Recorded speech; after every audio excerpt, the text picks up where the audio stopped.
The negative things or positive things I don't see, or the young people don't see it like that. Young people know that there had been a point in history where both the countries were against each other regarding certain issues, and we wanted our liberation from Pakistan. So people respect our movement of liberation, and our history is rightfully told that the feeling about India is more political than historic, because India had been acting like this for say last 20 years. Before that, India was not like so. In last 16, 17 years, India had been acting very differently, which was not true in the past. So this is kind of different scenario with India. Bangladeshi people don't want India to interfere, or any other country to interfere with our internal. They don't want any country to dictate what we should do and dictate or tell us who we should be friends to or who we should be not. These are smear campaigns run by a certain section of Indian media, which is actually influenced by the ruling BJP government. And to stay in power, they need to infuriate their people against Bangladesh, especially the Muslims. So this is a political move by their media to create a tension so that the intention or the action of their government gets more support from the voters inside India. But to tell you very frankly, Bangladesh truly has quite a dependent relationship with India regarding business, because we have borders. We are surrounded on three sides by India, and we import a lot of goods from India because there is competitive advantage. And why are the Indians shifting blame to the Bangladesh? On what? Because this is actually another political campaign. I think you understand that when there is a strain between both the countries regarding the ousting of the past regime, which was more dependent on India for many reasons. So they are looking at it as a defiance of Bangladeshi population to their big brother shape. Bangladesh believes in friendship, and Bangladesh don't want to be involved into any conflict or feud between anywhere where there are conflicting parties. Bangladesh actually want to protect their own border. They never want to get into another country or achieve something. Watch Federal Post. Bold and independent.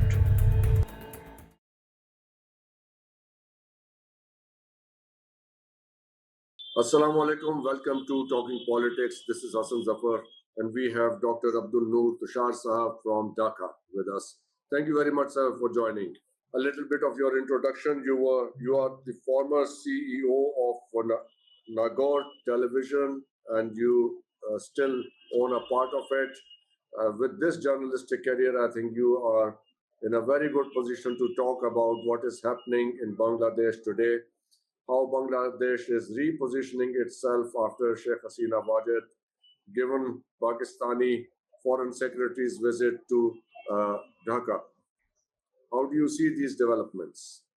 It was supposed to be a normal relationship between both the countries, because these kind of meetings should be taking place every 1 or 2 years if two countries are in a friendly relationship. But what happened in the past was there was a negative vibe in the past government, and there was some point of contention and constraints between the two governments.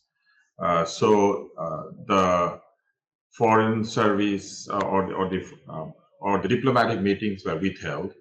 It didn't happen for quite a long time. And though business was on, Bangladesh is a big importer from Pakistan regarding cotton and other surgical goods, sports goods. So business was on, but diplomatic relationship was not what we expected. So this is a good change, that we are extending hands with all our neighbors, and we are not being interfered by any country trying to act as a big brother to us. Bangladeshi people are very much freedom loving, and they don't want unnecessary interference in their political, diplomatic, or national activities. So people have welcomed this change, and people think that we should be friends to all our neighboring countries, especially India, Pakistan, Sri Lanka, Maldives, Bhutan, Nepal, the SAARC countries. We should be having a very good, respectable relationship with all the countries around, which was not really happening for last, at least for last 12, 13 years. So I think this is a good change. What is the feeling amongst the people, young people of Bangladesh about Pakistan? Well, the negative things or positive things I don't see, or the young people don't see it like that. Young people know that there had been a point in history where both the countries were against each other regarding certain issues, and we wanted our liberation from Pakistan. So people respect our movement of liberation, and our history is rightfully told that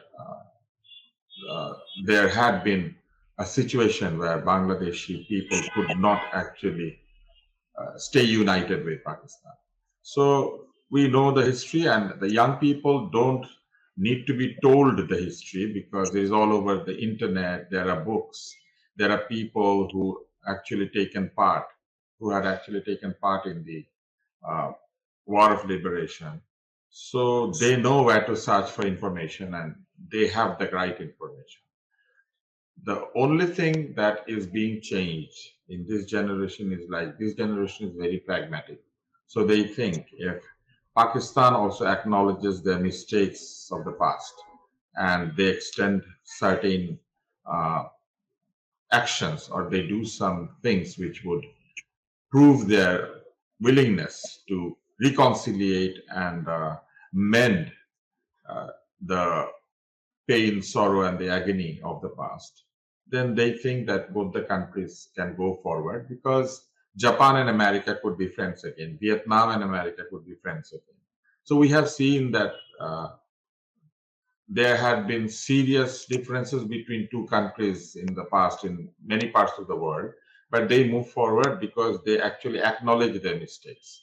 So Yes. our young generation thinks that if Pakistan shows their willingness or the friendliness by acknowledging the fact that there had been some mistakes and there had been some wrongdoings in the past, it would be easier to move forward and forget the hatred and the negativity between the two countries. But certain things Does has to be addressed. Certain things need to be addressed.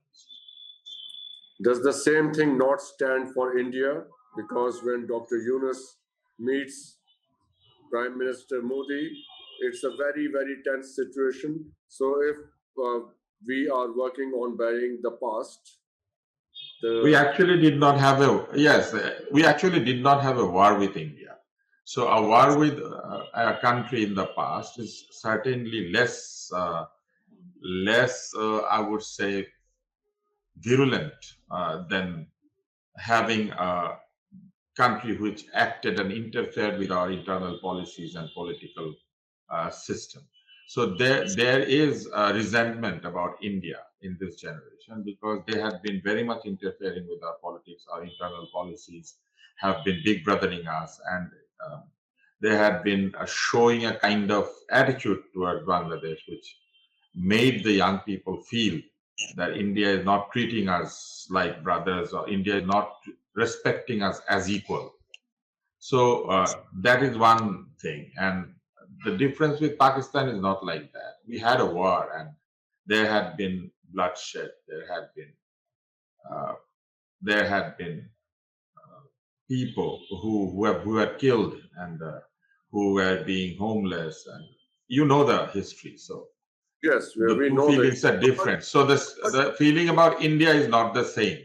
The feeling about India is more political than historical because right, India had been acting like this for say last 20 years. Before that, India was not like this. So in last 16, 17 years, India had been acting very differently with Bangladesh, which was not true in the past. So this is kind of different scenario with India. Bangladeshi people don't want India to interfere, or any other country to interfere with our internal policies. They don't want any country to dictate what we should do and dictate or tell us who we should be friends to or who we should be not. So this is one thing. But with Pakistan, definitely there had been a connection with the two countries. So the shock was very very much, because the Pakistan army actually opened fire on the Bangladeshis. So they want a different kind of reconciliation with Pakistan. There is no hatred, but there is agony, there is pain, and definitely these things need to be answered. That's quite understandable, given whatever happened, and I don't know, but I can assure you of one thing, that there is a very sad feeling in Pakistan amongst the Pakistanis about whatever happened at that time. It's remembered as a painful episode in our national history. Uh, Whosoever was responsible, whatever made it happen, but the Indians clearly took advantage of a situation that could probably have been quelled, cooled down, and we see it in a way that they took advantage and put fuel on the fire. If there was any situation, there was uh, any kind of differences. So that's how it is looked If at. Yes, and there is a sense of deep if loss. Yes. if you ask me, I would say that the situation was not like that in 1971, and definitely India or any other country would take advantage if there is an enmity between those two countries. So uh, I don't actually think that taking advantage of the situation is a political thing, and that was good for India maybe. But it was true that more than 10 million people crossed borders and went to India as refugees. And there had been serious killing, raping, arsoning, destruction of properties happening in Bangladesh. Whatever the reason could be, a nation's army should not open fire on their citizens. This would not have happened if the problem was politically solved, because there was an election in 1970, and that election gave a verdict to Awami League at that time, and it was supposed to be Awami League who would create a government and run the country for next 5 years.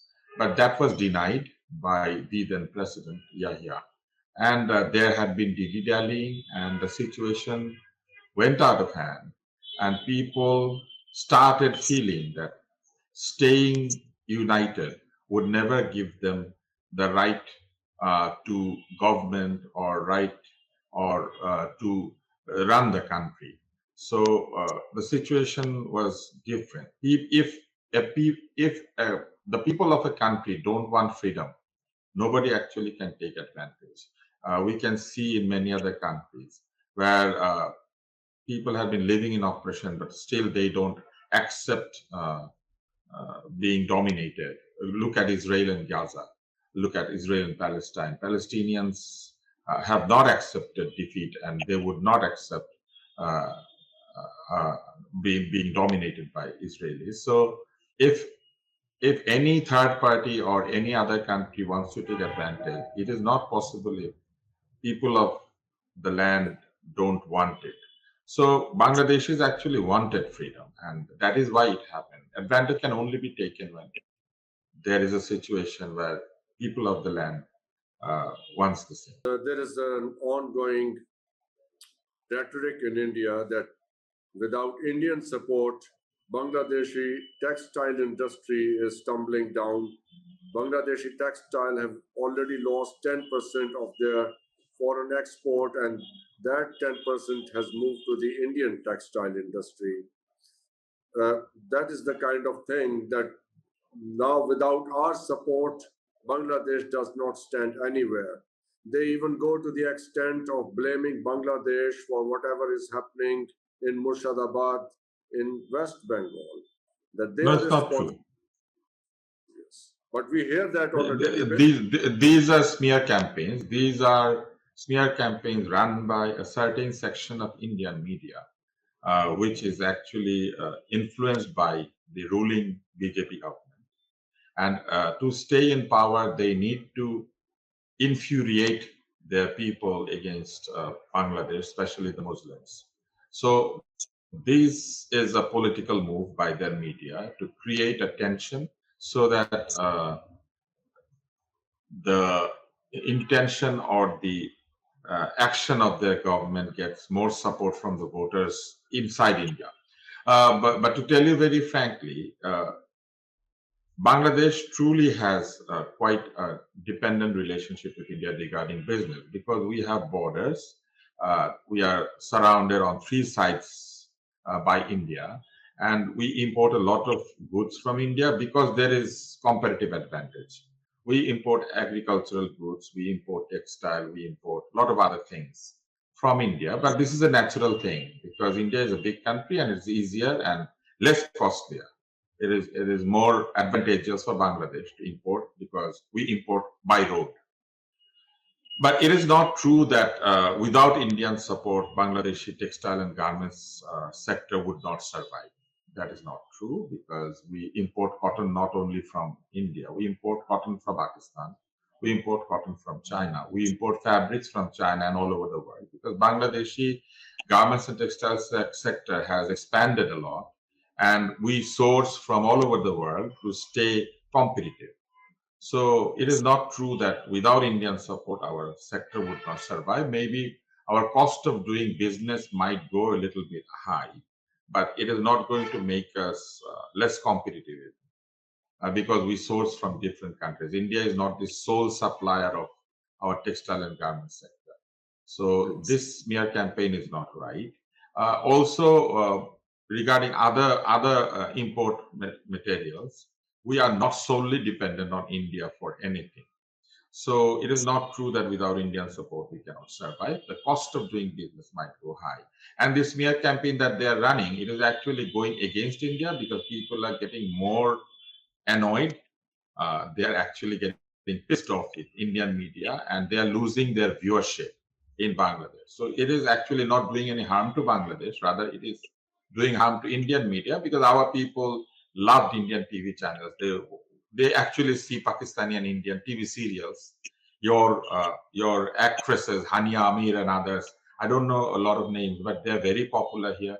And also Indian actresses and actors are also very popular here.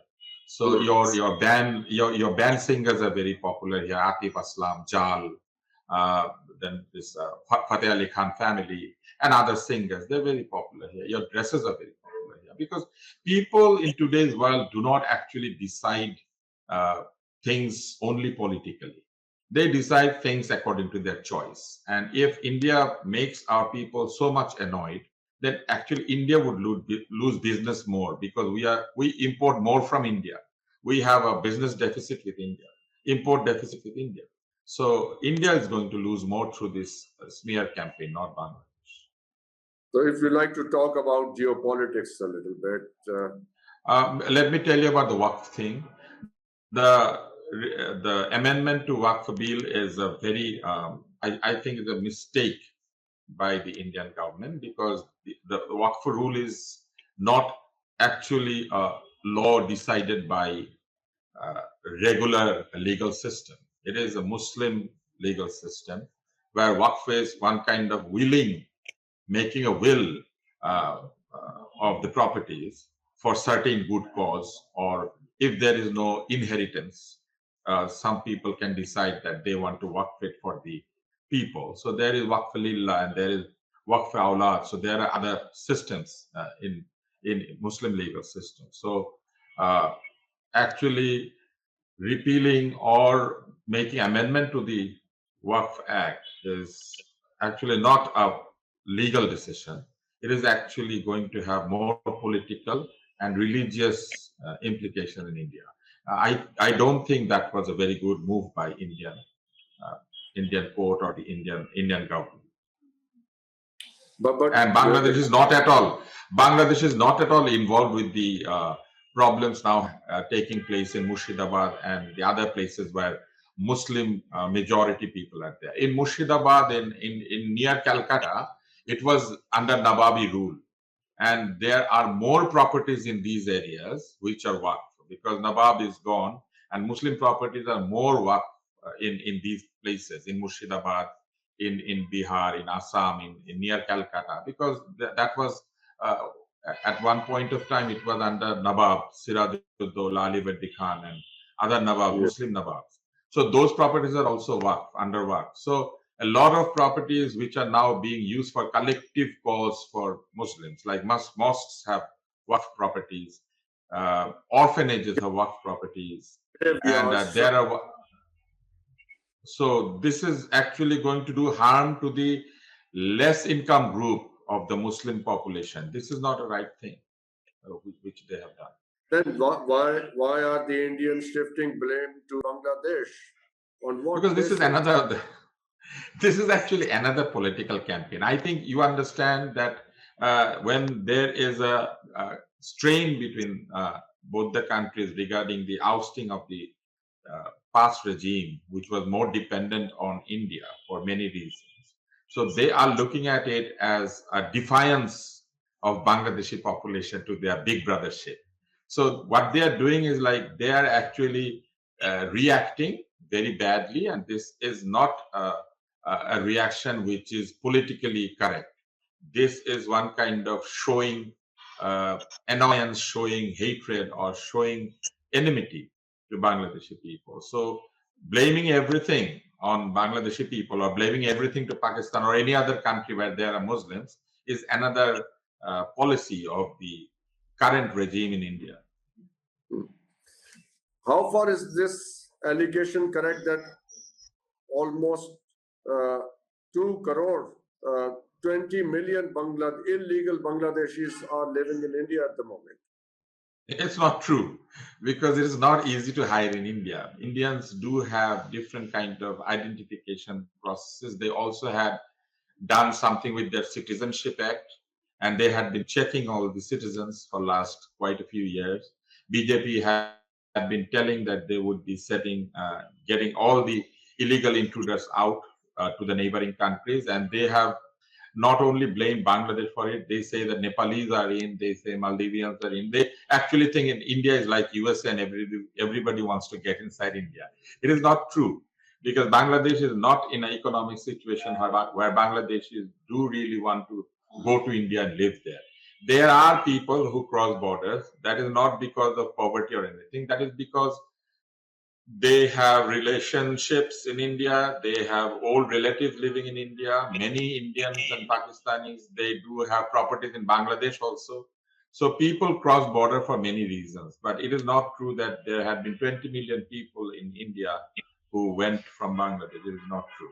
If there was, India should make a list and prove that there is 20 million Bangladeshis there. I don't think it is a there is So you think truth all in it. the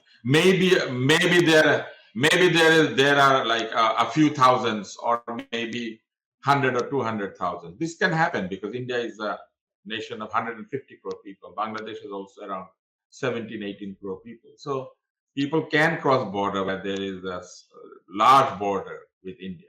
But it is not true that 20 million people are there because Bangladeshi people don't know Hindi and Urdu. They would get caught. They can only live in Calcutta or where Bangladeshi people, Bengali people are there who speaks Bangla.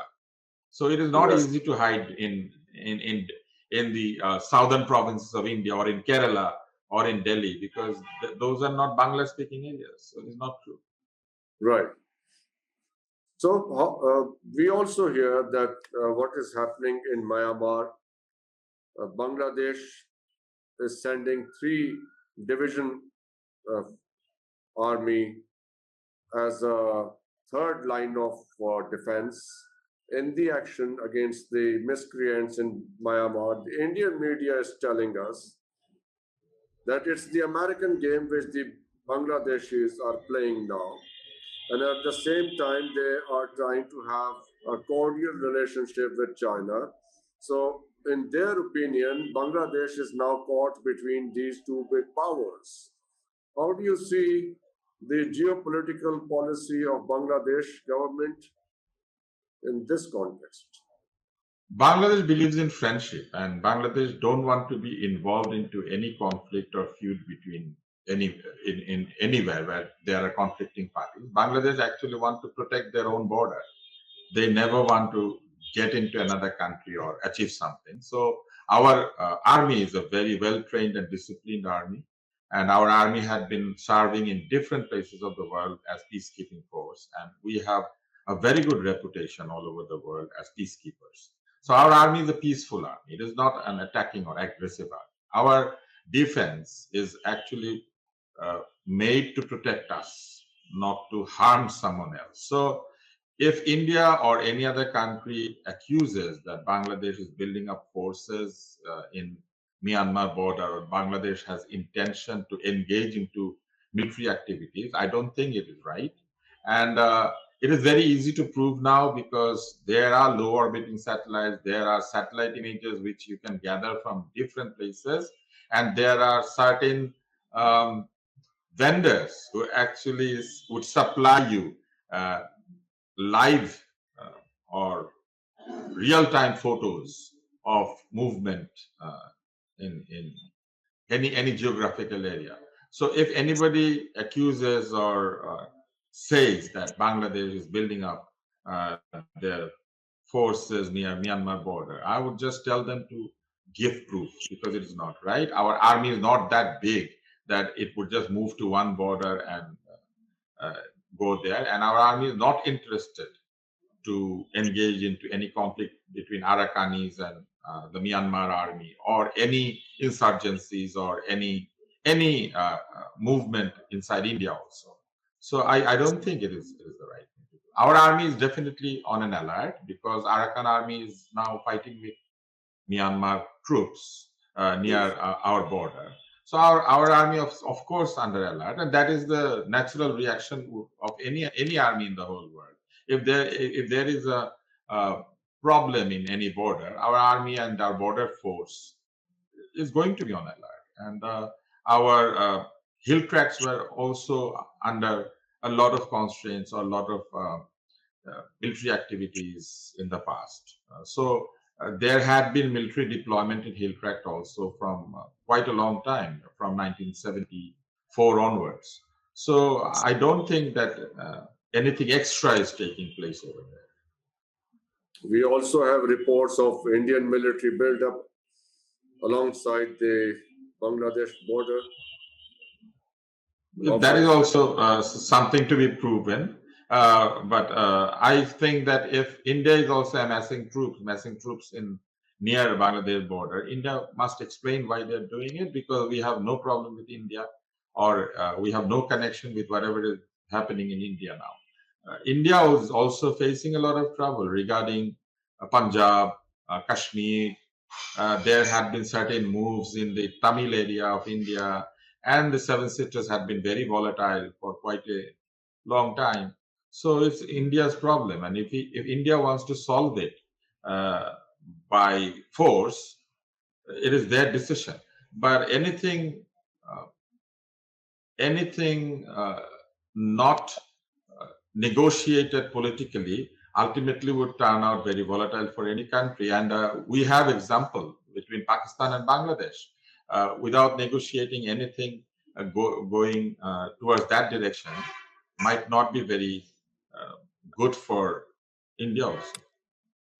How bad is the situation in Mizoram and the Seven Sisters?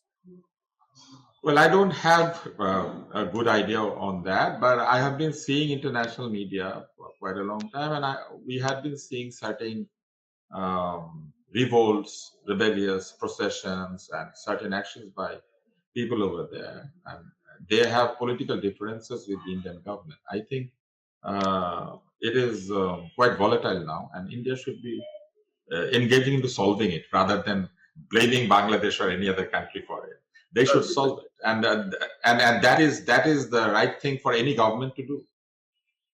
I brought it up because I was thinking that is why probably India is building this military presence along the Bangladeshi border, because they think that Bangladesh, because the Bangladeshi troops, even in the third line, as a supply line for the military action in Myanmar, they have something to do with what is happening in the Seven Sisters, and in a way, Bangladeshis are are supporting the Chinese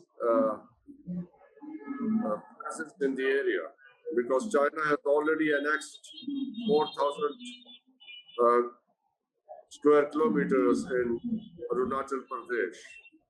So it is a serious matter for them. This is a very old problem because India also has problem in Kashmir, and this is a very old problem. And if you go to history, you will find that India and Pakistan actually fought wars between each other. India also annexed the kingdoms, the independent kingdoms inside India, landlocked Hyderabad and also Sikkim. And India also fought with China. So India actually had military differences, military problems with China, Pakistan. So it is an old problem for India. So whatever is happening there is not a new problem. It is an old problem. We saw a few years back, there was an attack by the Chinese, as India said. According to India, there was an attack by the Chinese army into Indian territory. And also China also accused India of getting into their territory. So this border dispute is there for a long time. It is not a new thing. So I don't think that now that India is blaming Bangladesh for being engaged in this is not actually true. It is putting on pressure on Bangladesh so that the international community might think that Bangladesh is becoming hostile to Indian interests. But I don't think it is true. Whatever is happening inside India, it is not a new problem. It is old problem. Okay, India also hosted Dalai Lama, and China is very much against it. So India is with certain problems with China, but their business with China is very, very good. They're one of the very big business partners with China. Indeed, but they're only importing from China. They have about $80 billion deficit with in trade with China. So the whole world has deficit. The whole world has deficit with China, not India. The bigger the country you are, you will have more deficit. America, USA has deficit with China. Europe has deficit with China. And India has deficit with China. I'm sure Pakistan also has deficit with China, because China is a country who sells, not buys. Yeah. And whenever they want to buy something, they buy to resell it. So China is a different kind of a country. There is another thing, Dr. Tushar, because when it comes to China and Pakistan, the CPAC and the way it has been targeted by the foreign forces along with the Indian presence in Afghanistan, and you must be aware of all those developments. Now, is that true that China is looking for an alternative route via Bangladesh, an alternative to CPAC, which is going through Pakistan to Guyana? Now, China is looking for an alternative route via Bangladesh, and this can be this notion can be supported by President Xi Jinping's recent visit to the ASEAN nations. So they are trying to establish their presence and establish their markets there, in which Bangladesh can play a very important role. And that is why India is not liking your hanging out with the Chinese. We have been hanging out with Chinese for quite a long time, because we import most of the accessories and raw material for our garments export from China and Hong Kong. So I don't think that India should. Geopolitically, it looks different. Geopolitically, let me explain. The Belt and Road Initiative taken by China, the road was not inside Bangladesh, because China was not actually using Bangladesh as part of the Belt and Road Initiative. In fact, China was using Myanmar, and through India they were passing this Belt and Road Initiative. So India also has investment in military corridor. Is that where the root is? Yes, yes. Initially, Bangladesh was not a part of Belt and Road Initiative. Rather, India was in it. And also, India has investment in Myanmar. India also has quite a good presence, business presence in Myanmar. So I think the whole insecurity is about protecting the business interest in Myanmar and also controlling the resources of Bay of Bengal. Because still people think that Bay of Bengal is a rich source, would be a rich source of um, gas and petroleum in future, and also there would be more minerals found in the Bay of Bengal because it is a very nascent new land. So uh, I think the geopolitical tension is not because of any military interest, rather it is a business interest. China also wants to control and their supply chain. They want to have different routes open so that they can protect their business because protecting China is not actually protecting the land anymore. It is protecting the worldwide business of China.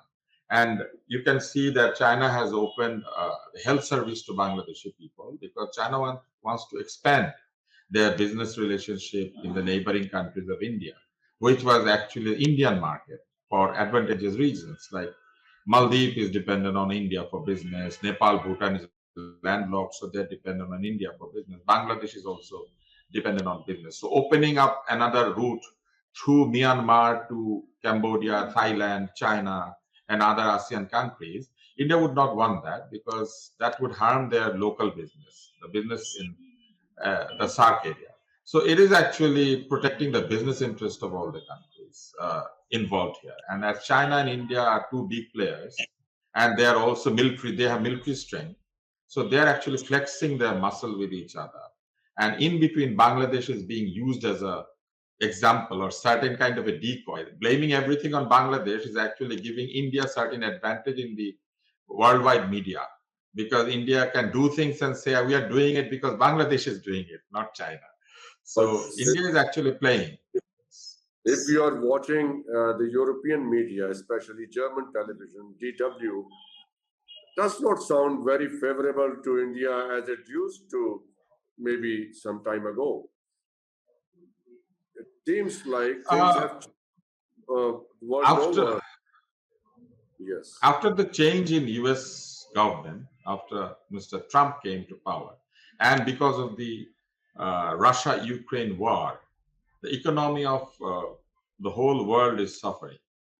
So the politics is also changing because of this economic suffering. You can look at Europe and you can find that they support Ukraine, but they have not jeopardized their business with Russia because they are dependent for their energy on Russian energy. So Gazprom is still supplying the European people this way or that way.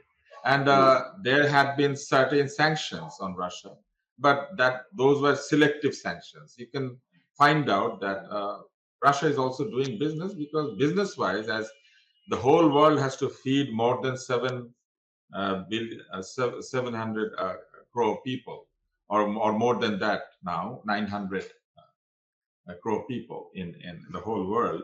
So the governments are more busy feeding their population, keeping their business intact, and keeping peace because all over the world we understood that war is actually harmful for the economy and war is harmful for business, and war actually destroys civil people, the civilians. War doesn't actually harm the army anymore because army is not now fight only face to face. We went to the drone level of war. We went to the digitalized war. So war is Yeah. totally different. Now more civilians die in war. So I think Europeans are changing their mindset, and they don't want any party to engage into war anywhere. Right, well, because they are not very happy with the United States, they are not very happy with Russia, and India has a great uh, diplomacy with both Russia and the United States, so that leaves Europe out of the equation. maybe that But is the India has reason. certain advantages. You can see that India has certain advantages. India had been sending their human resource all over the world. If you go to hospitals, you will find Indian doctors and nurses. If you go to any university, you will find anywhere in the world, you will find Indian teachers.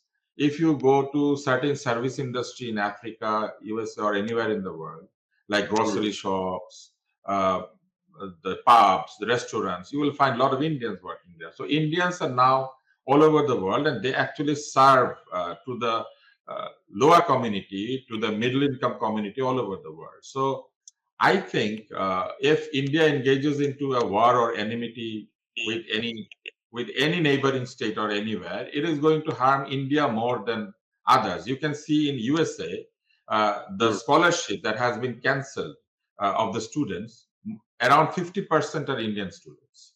So India is actually suffering more. So India should, I think, should be friendly more and should think differently. India should not be thinking that they are a superpower and they should bully their neighbors. Rather, they should try to be friendly to the neighboring countries and should settle their problems with the neighboring countries. It is If it is not the world.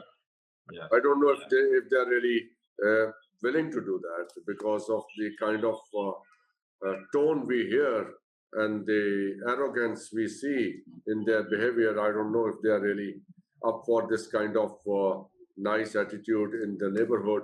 But let's see. Uh, my question, last question is, what are your expectations from Pakistan now after whatever changes Well, have taken place here? in the bilateral meeting, according to the statement of our side, our government told us that they wanted to settle some unfinished issues of 1971, like official apology, so that Mm. both the countries can mend their problems and mend their agony and pain, and rather reconciliate and become more friendly with each other. Especially this should be done for the young generation who have not seen the war but still bear this pain in their heart. So an apology was sought by our government. And the other thing that our government told us, that they wanted to settle some unfinished accounts, like a few payments, the civilian payments, like the saving certificate, provident fund, and other payments which were held up in Pakistan of the Bangladeshi people who worked over there. They had to leave those things over there. So those were never paid. So Bangladesh wanted that, and also some aid money. And they have calculated a certain amount, like $4 to $4.5 billion.